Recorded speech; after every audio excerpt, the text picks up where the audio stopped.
The Trump administration Monday rolled out a new proposal to redefine the waters of the U.S. rule, an announcement being applauded by farm and ranch groups. We are very excited to have the new rule out for us to be able to digest. As you know, this rule has been a constant back and forth for over 10 years now, and we're hoping to see a rule that actually provides farmers and ranchers with clean water and clear rules.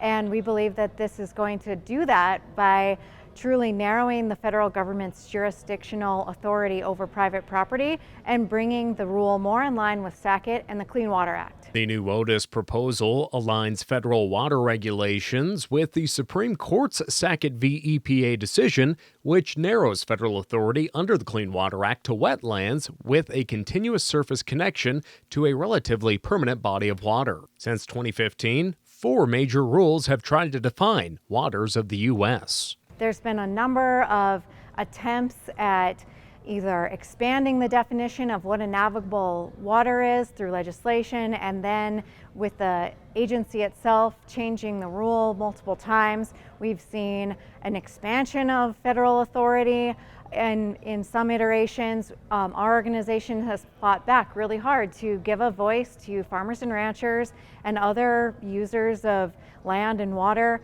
to help the agency understand that the Clean Water Act set forth guidelines, and those needed to be followed in order to give some good rules that protect our water, but also don't impede upon people's private property rights and their ability to utilize our natural resources. Groups like the Center for Biological Diversity oppose the rule, saying it will have an irreversible impact on the nation's waterways.